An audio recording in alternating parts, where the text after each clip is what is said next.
আপনারা জানেন যে কোরবানির পরে শহরগুলোতে বিশেষ করে এটা এই যে বর্জ্যগুলো হয় সেটা পরিষ্কার পরিচ্ছন্নতা করাটাই একটা বড় চ্যালেঞ্জ হয়ে দাঁড়ায়। কারণ এটা যদি সঠিক সময়ে পরিষ্কার পরিচ্ছন্ন না করা হয়, পচে দুর্গন্ধ বের হয় এবং অনেক ধরনের রোগবালাইয়ের কারণ হয়ে থাকে।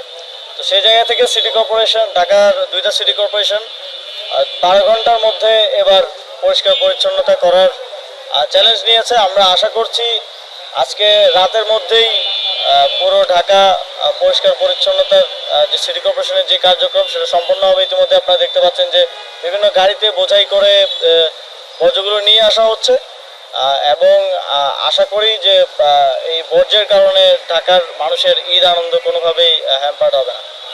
আপনাদের যদি কোনো প্রশ্ন থাকে। মাননীয় উপদেষ্টা, একটা প্রশ্ন হচ্ছে এটা হ্যাঁ, এটা একটু দুঃখজনক, কারণ আমরা প্রত্যাশা করি আমাদের নাগরিকরা অবশ্যই নিয়ম মেনে চলবেন এবং নির্ধারিত স্থানেই কোরবানি দিলে সেটা আমাদের জন্য পরিষ্কার পরিচ্ছন্নতা করাটা খুব সহজ হতো। তবে আমাদের দক্ষিণ সিটি কর্পোরেশনের প্রায় 10,000 পরিচ্ছন্নতা কর্মী নিয়োজিত আছেন। আমরা বিশ্বাস করি যে কিছুটা নিয়মের ব্যত্যয় ঘটলেও আমরা বিশ্বাস করি যে এই সময়ের মধ্যেই আমরা পরিষ্কার পরিচ্ছন্নতা সম্পন্ন করতে পারব। কখন থেকে ঠিক 12 ঘন্টা আপনারা আমরা কাউন্ট 12 ঘন্টা কাউন্ট করবেন হচ্ছে যেই সময়ে আসলে বর্জ্যটা হয়।